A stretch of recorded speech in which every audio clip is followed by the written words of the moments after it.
Halo guys, Assalamualaikum warahmatullahi wabarakatuh. Salam Om Swastiastu, Namo Buddhaya, salam kebajikan dan salam sejahtera untuk kita semua.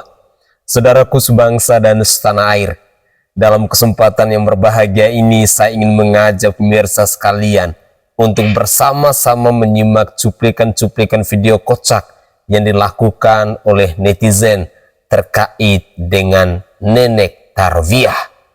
Siapa di sini yang belum kenal Nenek Tarwiyah yang beberapa waktu yang lalu heboh di depan KPU RI ketika beliau mengorasikan tentang Bapak Presiden Joko Widodo? Lantas apa kira-kira respon dari netizen di tanah air? Ternyata ungkapan ataupun orasi dari Nenek Tarwiyah ini diparodikan dalam beberapa cuplikan lagu yang tentunya akan menghibur kita semuanya. Untuk lebih jelasnya saya ingin mengajak pemirsa sekalian, mari kita bersama-sama menyimak keseruan-keseruan dalam cuplikan-cuplikan video berikut ini. Selamat menyaksikan. Si Gibran dan Pak Wowok. Si Gibran dan Pak Wowok. Kita sebutin aja deh. Halo, si Gibran. Halo, kita sebutin aja deh. Yos, kita sebutin aja deh. Yos, yos, yos. Namanya kami makan sesuka. Namanya kami makan sesuka.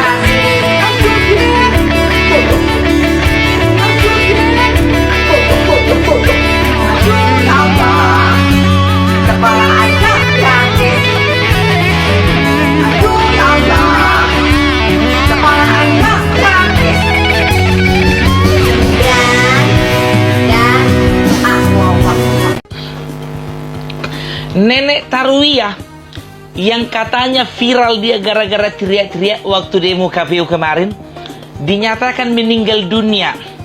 Walaupun itu harapan kita bersama, tapi ternyata itu adalah hoax. Ampun. Tapi ada juga berita semalam menyatakan bahwasanya beliau ditangkap polisi. Kalau ini kemungkinan besarnya iya. Bisa saja ya kan. Ya nggak mungkin itu kalau ada berita yang menyebutkan bahwa Tarwiyah ditangkap polisi setelah meninggal dunia. Kalau itu perasa hal yang mustahil. Di luar nurul. Ini siapa ini? Si Tarwiyah ini ternyata dikulik-kulik informasinya, ternyata caleg. Udah sama-sama kasusnya siapa namanya itu, si Sape. Si Sape itu, tapi untungnya menang dia bertahu kalian 12.400 suaranya. Luar biasa bah. Selamat untuk masyarakat Sulawesi Selatan. Mudah-mudahan harapanmu tidak hanya sekedar sandiwara. Setelah bersusah payah dia pilih Anies Baswedan, yang sialnya lagi dia menang, si Anies kalah. Bukan cuma si Anies kalah, ternyata Nenek Tarwiyah pun kalah. Padahal mereka satu partai. Ini makanya yang bikin si Tarwiyah ini panas dalam. Dilihatnya si Sapi menang, dia nggak menang. Padahal partainya sama. Makanya itu dia keluar-keluar kayak gitu. Pemilu curang. Usut tuntas. Kalau bisa dibikin pemilu ulang, berharap dia bisa menang. Dan si Sapi yang kalah. Itu kan namanya otak kotor. Nggak boleh gitu, Pung. Nggak boleh. Ini rezekinya rezeki si Sapi. Kalau kau belum rezeki, udahlah terima aja lah. Ini siapa ini? Kau bilanglah penghinaan terhadap presiden. Kau bilanglah presiden tolol. Kau bilanglah anakmu lebih pintar dari presiden. Penasaran aku. Coba dulu kenalkan dulu aku sama anakmu itu. Anakmu yang mana? Kau bilanglah Jokowi IQ-nya jongkok. Bebenya ini udah tua, kau jaga muncungmu itu. Presiden kami itu biar tahu kau. Anakmu lebih pandai. Aduh. Ini kalau memang dia seorang caleg, harusnya dia tahu undang-undang. Ya, harusnya tahu dia undang-undang bahwa menghina presiden, wakil presiden, dan lembaga negara atau lembaga pemerintahan itu ada undang-undangnya, tidak boleh sembarangan dihina-hina. Sedangkan aku yang nggak caleg tahu. Tahu, putrenin dulu kau sekarang ya. Ya, yang pertama itu Undang-Undang 218 KUHP. Ya, apa dikatakan? Bahwa setiap orang di muka umum secara terang-terangan menghina, merendahkan, menyerang harkat martabat seorang presiden dan wakil presiden itu bisa dipidana dengan hukuman 3,5 tahun. Biar tahu kau. Yang kedua, pasal 219 KUHP. Ya, bunyinya seperti ini. Barang siapa yang menyebarluaskan, yang menyiarkan, ya, dengan menggunakan informasi digital atau teknologi informasi, ya, sebuah informasi yang menyerang presiden dan wakil presiden, ini lebih berat lagi hukumannya, 4,5 tahun. Bayangkan kalau kau masuk, berarti kau 4 kali ulang tahun dalam penjara. Iya. Berikutnya yang ketiga, ya, pasal 240 KUHP. Barang siapa di muka umum yang menyerang sebuah lembaga negara, lembaga pemerintahan, dia akan dikenai pidana dengan sanksi 1,5 tahun. Yang terakhir, pasal 241 KUHP. Barang siapa yang menyiarkan, menyebarkan, menyebarluaskan informasi tentang penyerangan terhadap lembaga pemerintahan yang merendahkan, menyerang harkat dan martabat sebuah lembaga negara, ya, itu bakalan kena hukum 2 tahun. Biar tahu kau. Terserah kau mau pilih yang mana. Ini kurasa berlapis ini. Karena apa? Yang kau serang pribadinya, yang kau serang juga pemerintahannya. Berarti 4,5 tambah 2 tahun, 6,5 tahun. Bawa kianlah persiapanmu lilin untuk kue ulang tahunmu untuk 6 tahun di dalam penjara. Ini untuk para caleg, terutama bagi Deddy Sitorus yang bilang apa kemarin itu, untuk DPR RI harus habis 20 miliar. Berarti cuma mengandalkan uang aja. Kalian para caleg itu, ku bilang sama kalian, jangan kalian cuma mengandalkan uang, andalkan juga utok-utok. Pakai untuk belajar, bukan cuma politik tapi juga hukum. Karena apa? Karena kalian nanti yang mensahkan undang-undang, kalian yang menggodok itu nanti. Itu aja harus diajari. Makanya hati-hati, muncung itu harus dijaga. Sekarang tarwiyah kita doakan, Fritz Alorboy juga saya kira menyusul. Biar sama-sama tiup lilin orang itu di dalam penjara. Apa gak seru itu? Tiup lilinnya, hembus Fritz. Yang tepuk tangan si Tarwiyah, yang hembus lilin si Fritz. Cita-citamu jadi pengacara seperti Bang Hotman, tingkah lakumu kayak gitu. Kau sekolah hukum, kau bilang, kau yang bilang, mana percaya kami kalau buktikan dulu ijazahmu sayang. Nanti lama-lama kau bisa kau sama-sama masuk kau sama si Tarwiyah. Kudoakan kalian sama-sama akrab, rukun, terjadi chemistry di dalam penjara. Biar tahu kau, yakinlah kau Fritz, kalau misalnya di dalam kau, kurasa udah gak ada lagi orang yang meminjingukmu. Sekarangnya kau ada manfaatnya, kalau udah di penjara kau udah gak ada manfaatmu lagi. Sedangkan netizen-netizen yang dari kampungmu itu, apa dibilang? Kakak, jangan sampai itu pulang kampung. Udah tahu lah kau lanjutannya ya. Kau itu anak yang tidak diharapkan untuk datang pulang kampung. Nek Tarwiyah, saya tahu kalau orang tambah tua, yang ditambahin itu pahala, bukan nambah-nambah dosa. Kau bilang presidenmu tolol. Tapi kau pakai juga BPJS. Ikut juga kau antri beras miskin. Entah juga ya kau dapatan bansos. BLT, uang COVID. Banyak kali memang cerita manusia-manusia kayak gini ya kan. Nggak tahu juga aku calegnya ini juga caleg hanya sebagai pelengkap atau memang betul-betul petarung. Kalau dari modelnya ini nggak cocok ini, nggak yakin aku petarung ini. Undang-undang pun nggak tahu. Dia perlunya partai, ya kan? Itu membuat training diklat, ya, diklat mengenai politik, mengenai perundang-undangan, bukan diklat bagaimana cara supaya menang dengan berbagai macam cara. Itu dia supaya apa? Supaya caleg-caleg kali itu berkualitas. Udahlah dulu, capek kali aku, Pak. Nek taruh ya, udahlah dulu ya. Selamat menikmati hidup baru. Di dalam penjara. Kalau memang betul, kan kalau memang betul, gimana lah mau bilang? Aku pun dapat berita itu ya kan dari netizen di dalam TikTok ya kan. Aku pun juga nggak pernah aku pastikan itu datang awak ke Jakarta ya kan. Lagi kurang kerjaan kali. Aku datang ke Jakarta cuman mau memastikan Nenek Tarwiyah masuk penjara atau enggak. Pesawatku pulang pergi berapa ya kan? Siapa yang mau nanggung? Si Pritz. Sedangkan kawan itu nggak ada uangnya mau pulang kampung. Makanya membabu dia di sana. Jadi korlap bagian konsumsi. Korlap demo bagian konsumsi. Aduh, mati kali aku ketawa. Bah, udahlah dulu ya. Salam Parbelak, salam perubahan. Salam kalian itu. Nggak punya aku itu, tapi ku pinjamlah dulu ya.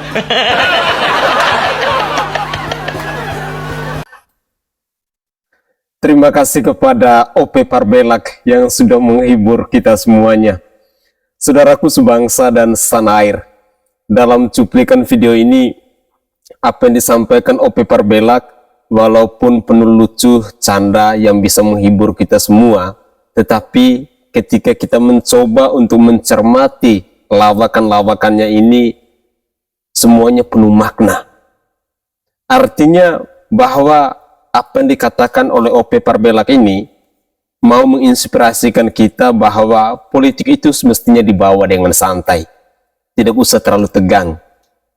Karena pada dasarnya orang-orang yang bergabung dalam dunia politik itu semuanya atas dasar faktor kepentingan. Jadi saya berharap bahwa kita yang rakyat jelata yang tidak punya kepentingan dalam dunia politik ini jangan terlalu fanatik. Awas loh, nanti kena stroke. Dan yang paling lucu lagi nih, ada tetangga saya, hanya gara-gara beda pilihan, sampai sekarang ketemu di jalan tidak saling sapa. Ini yang berbahaya. Padahal mereka itu hanyalah rakyat jelata, yang setiap hari kerjaan pokoknya bertani, pergi ke sawah.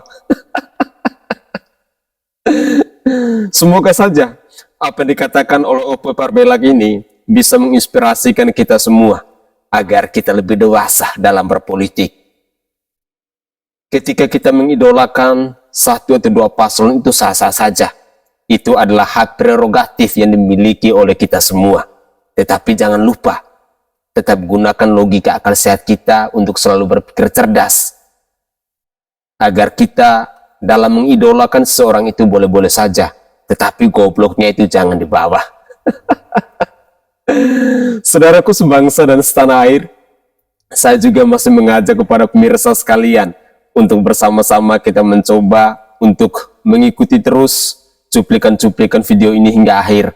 Karena dalam cuplikan-cuplikan video saya kali ini memang sengaja saya mengumpulkan cuplikan-cuplikan video yang bisa menghibur kita semua, yang bisa membuat kita tertawa. Dengan demikian, mari kita lanjutkan lagi. Pihak kami 01 sudah menang, tapi ditembokkan pihak.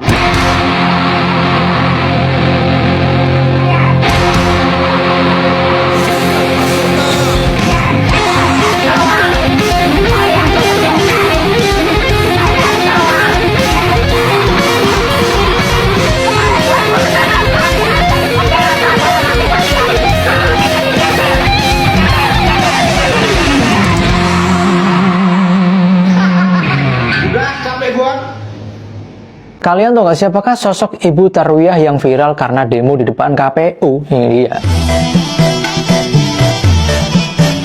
Oke guys, jadi baru-baru ini ada seorang ibu bernama Tarwiyah. Dikenal karena orasinya yang sangat-sangat lantang dan terdengar ke seluruh penjuru dunia. Bahkan dikatakan juga suara Bu Tarwiyah ini sampai planet Pluto. Perilaku-perilaku Bu Tarwiyah ini memang sangat viral di media sosial. Bahkan sudah menjadi meme di mana-mana. Dan juga dijadikan lagu DJ. Sampai-sampai di orasinya beliau ini ngomongin tentang Jokowi begitu berani. Di mana publik gak kesel dengan perkataan-perkataan beliau ini. Tapi ternyata setelah saya menemukan berbagai informasi, jadi bisa dikatakan Ibu Tarwiyah yang demo itu gak tahu siapa. Tetapi ada juga sumber yang mengatakan bahwa Bu Tarwiyah ini adalah caleg di pemilu tahun 2019. Dan tapi ini sekali lagi harus dikonfirmasi ulang. Nah sebenarnya kalau kita ada di posisi Pak Jokowi juga serba salah. Kalau misalnya orang-orang seperti ini didiemin, maka mungkin mereka akan semakin berlebihan dan dicontoh oleh yang lain. Tapi kalau misalnya ditindak, mungkin mereka bakal playing victim juga. Tapi memang yang paling benar adalah didiemin aja. Sampai mereka itu capek sendiri guys. Gimana menurut kalian? Iya, kami 01 sudah menang, tapi dicebongkan. Biar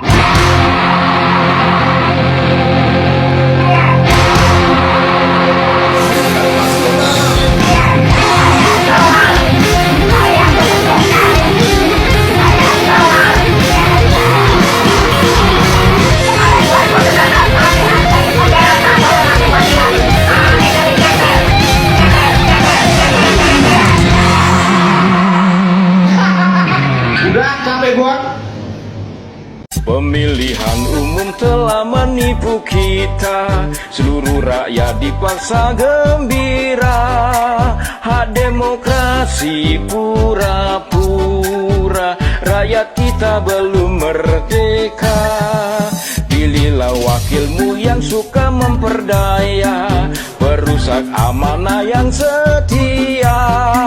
Di bawah undang-undang negara Konoha, kita menuju ke penipuan umum. Pemilihan umum telah menipu kita. Ini adalah pesan penting dari cuplikan video yang terakhir. Setelah kita menyimak ada Tarwiyah band susu basi, lalu ada Tarwiyah band biadab. Saudaraku sebangsa dan setanah air, memang kita rakyat Indonesia, kita harus mengakui bahwa setiap orang itu punya hak, punya kebebasan dalam berpendapat. Tetapi itu semua ada batasnya.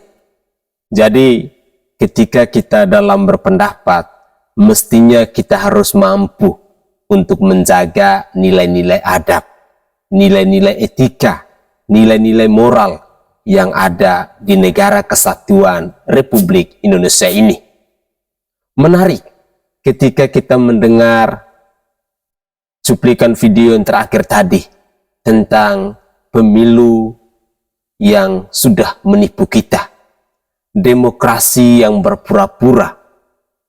Apakah faktanya memang demikian? Ya, akhir-akhir ini kita memang seringkali menemukan kegaduhan-kegaduhan di berbagai platform media sosial tentang kecurangan pemilu di tahun 2024. Entah itu benar atau tidak, semuanya pasti kita harus menunggu. Kita harus bersabar keputusan dari pihak penyelenggara itu seperti apa. Baik itu dari KPU maupun dari Bawaslu. Kita sebagai rakyat mestinya kita harus bijak dalam menanggapi berbagai macam informasi, berbagai macam berita hoax yang saat ini ramai-ramai berseliweran di media sosial. Jangan sampai kita juga ikut terjebak. Saya berharap bahwa cuplikan-cuplikan video tentang band Tarwiyah, baik itu susu basi maupun biadab, serta pemilu yang penuh dengan tipu-tipu, demokrasi yang penuh dengan pura-pura ini bisa menginspirasikan kita dan bisa menyadarkan kita bahwa politik itu adalah sesuatu yang dinamis, tidak ada yang kekal abadi untuk selamanya. Semuanya hanya demi jabatan dan kekuasaan. Dengan demikian, kita sebagai rakyat mestinya harus bijaksana. Jangan pernah terbuai dengan janji-janji manis ataupun dengan gimmick politik yang sering kali kita dengar ketika para politikus, para pemangku kejabatan, mereka beramai-ramai mengobrak-abrikan janji mereka demi menarik simpati dari rakyat. Kita sebagai rakyat mestinya lebih bijak ketika kita bertemu dengan sosok-sosok politik ataupun dengan kader-kader partai yang dengan caranya mereka masing-masing mau menarik simpati kita. Ada berbagai macam cara. Ada lewat pembagian sembako, pembagian BLT, dan masih ada banyak hal yang dilakukan oleh elit-elit partai demi meraih suara dan simpatisan dari rakyat Indonesia. Rakyat harus bijak, rakyat harus kritis, rakyat harus lebih cerdas dari mereka. Mengapa? Karena maju dan tidaknya bangsa dan negara ini, sejahtera dan tidaknya rakyat Indonesia, itu tergantung dari kita rakyat yang memberikan mandat, memberikan kepercayaan kepada calon-calon pemimpin kita. Jangan sampai ketika pemimpin kita salah dalam mengambil kebijakan atau keputusan, lalu kita mempersoalkan, kita mempersalahkan bahwa itu adalah pemimpin yang benar-benar tidak memikirkan nasib dan aspirasi rakyat. Padahal yang sesungguhnya kita diberi kesempatan ketika mereka berorasi kampanye. Kita diberi ruang, diberi waktu untuk mampu berpikir, mampu untuk menimbang dari semua calon-calon pemimpin ketika mereka melakukan kampanye. Di sanalah momen yang tepat, waktu yang tepat untuk kita menimbang, untuk kita melihat siapa kira-kira pemimpin yang pantas dan layak untuk mengayomi, untuk memajukan bangsa dan negara ini. Kadang-kadang kita lupa diri ketika bansos ada di depan mata, lupa diri ketika BLT sudah di tangan, lupa diri ketika kita tidak mampu untuk mempelajari track record atau rekam jejak dari semua calon-calon pemimpin kita. Padahal itu merupakan tugas dan tanggung jawab kita yang harus benar-benar kita laksanakan sebagai rakyat. Semoga saja hal-hal buruk yang terjadi di masa lalu, hal-hal busuk, hal-hal munafik yang dilakukan oleh elit-elit partai maupun para kader partai, para pemangku kepentingan dan lain sebagainya, bisa menyadarkan kita dan bisa menjadi bahan pembelajaran untuk kita, agar kedepannya kita bisa lebih baik lagi. Mari kita lanjutkan lagi. Salam saudaraku, terima kasih untuk komentarnya. Kamu salah berbicara, Bung. Si nenek WJR menggelarkan aspirasinya. Secara si nenek sebagai rakyat berhak berbicara. Ya, Jokowi membangun itu benar, namun meninggalkan hutang besar. Brotherku, thanks for comment. Saya akan menanggapi bagian yang pertama. Yang pertama bagi saya, rakyat menyuarakan aspirasinya itu adalah sesuatu yang baik, ya, dan itu nggak dilarang, dan siapapun nggak menentang hal tersebut. Namun Anda harus pahami bahwa ketika menyuarakan sesuatu itu punya dasar, ya, kamu punya dasar aduannya, dan sehingga kamu menyuarakan kepada orang lain bahwa kamu sedang mengalami ini. Pertanyaan saya, dasar yang dipakai apa si nenek ini? Apakah nenek itu sudah menunjukkan fakta-fakta apa yang ditunjukkan? Nothing, tidak ada. Ya, jadi dia gagal di sini. Dan yang kedua, bagi saya nenek ini akhlaknya atau moralnya sangat-sangat rendah atau jongkok. Mengapa? Anda karena hak demokrasimu menyuarakan aspirasimu, Anda dengan mulutmu lancang sekali berkata kasar kepada pimpinan tertinggi di negara kita. Apakah itu benar? Apakah Anda membenarkan bagian itu? Menyuarakan aspirasi itu etis, tertata. Jangan berjubah demokrasi untuk memaki-maki orang. Itu sangat-sangat tidak benar. Ya, itu sangat-sangat tidak dibenarkan, saudaraku. Apakah Anda masih membela bagian ini?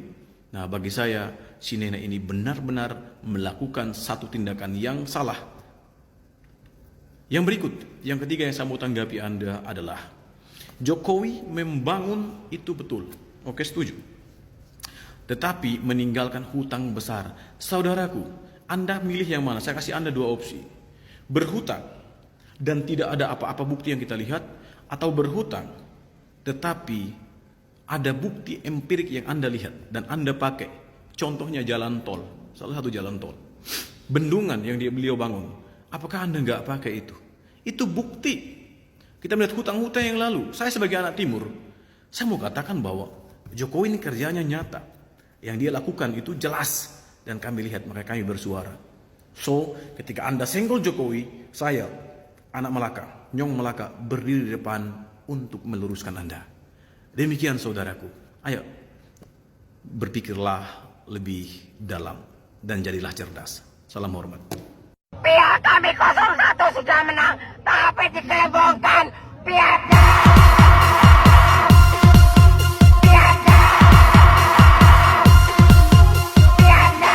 DJ Yona, the house music.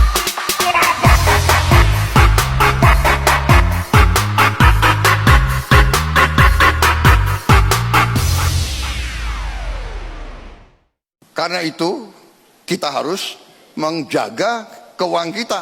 Dikit-dikit duit. Kemana keuangan kita? Nggak tahu saya. Keuangan kita, kekayaan kita, harta kita tidak tinggal di Indonesia. Di mana? Nggak tahu saya. Bagaimana urusannya? Kenapa? Karena kita tidak punya uang. Betul apa tidak? Betul. Saya ini memang profesi saya, bidang saya adalah pertahanan keamanan. Saya pelajari ilmu perang ribuan tahun, sejarah perang saya pelajari. Teknologi saya masih kuasai, Pak. Saya tahu jarak-jarak peluru kendali, masih saya tahu.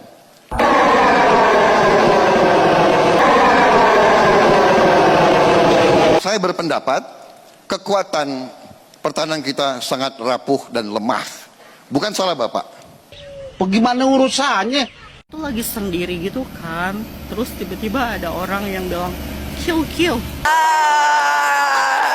Yang ketawa. Kenapa? Kenapa kalian ketawa? Pertahanan Indonesia rapuh, kalian ketawa.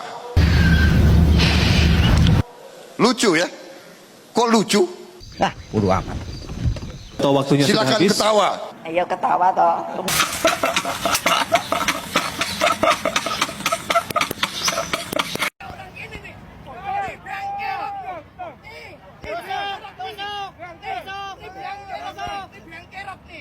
Ini harus ditutupkan dari negeri ini. Setuju nggak? Setuju nggak? Dialog harus lancar. Jangan sampai hidup lagi di negeri. Selagi masih ada ini, negeri tidak akan aman. Tidak akan aman. Tidak akan aman. Semakin miskin, semakin carut major orang ini. Ini bengkel. Allah Akbar. Allah Akbar. Allah Akbar. Sallu ala Muhammad.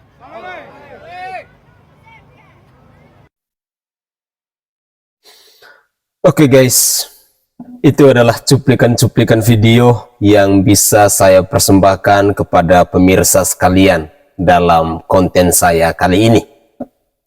Menarik ketika kita melihat sekelompok orang yang sampai menusuk poster wajah Presiden Joko Widodo. Menarik juga ketika kita mendengar ungkapan-ungkapan dari Nenek Tarwiyah yang katanya saat ini sudah diamankan oleh pihak kepolisian. Di satu sisi, terkadang saya berpikir begini, mungkin apa yang mereka ucapkan dan apa yang mereka utarakan dalam orasi mereka itu dasarnya karena mereka merasa marah. Dasarnya karena mereka merasa benci.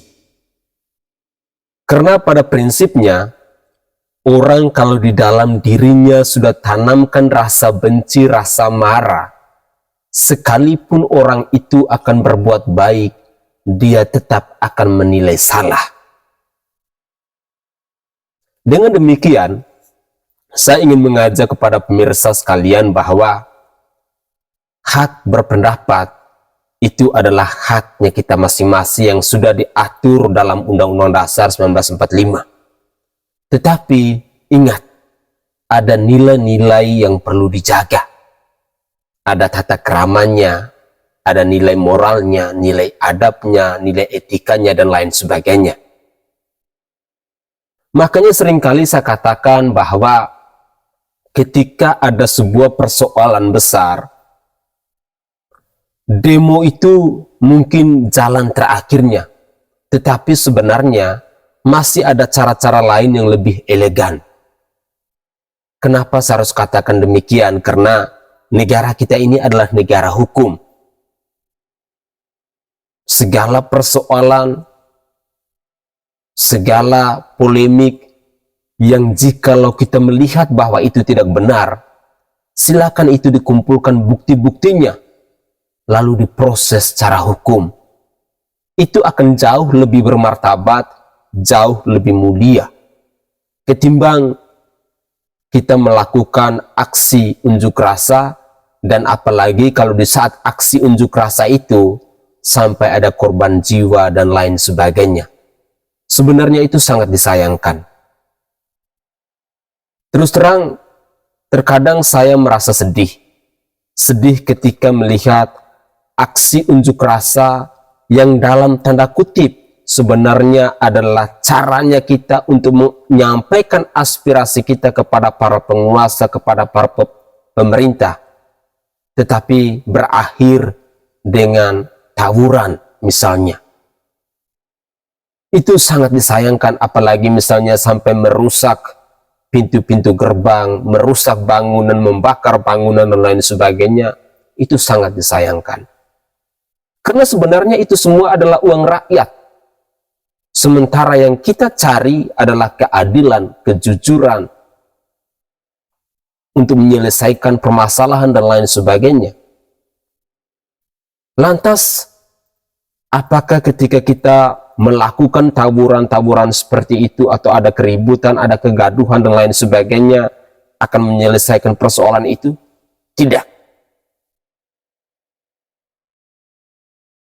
Semoga saja pengalaman-pengalaman dalam cuplikan video ini bisa menyadarkan kita bahwa cara yang paling elegan, cara yang paling mulia dalam menyelesaikan sebuah persoalan itu adalah duduk bersama-sama, kita bangunkan komunikasi, bangunkan argumentasi untuk membuktikan siapa yang benar dan siapa yang salah. Itu akan jauh lebih terhormat. Saudaraku sebangsa dan setanah air, mungkin itu saja tanggapan singkat dari saya, dan dari lubuk hati yang paling dalam, saya menyampaikan permohonan maaf jika ada tutur kata atau buah pikiran saya yang tidak berkenan di hati para pemirsa sekalian. Begitulah kira-kira. Saya Sainai dari Provinsi Nusa Tenggara Timur. Saatnya kita yang rakyat jelata harus berani untuk bersuara. Salam hormat, salam NKRI, dan salam Pancasila untuk kita semua.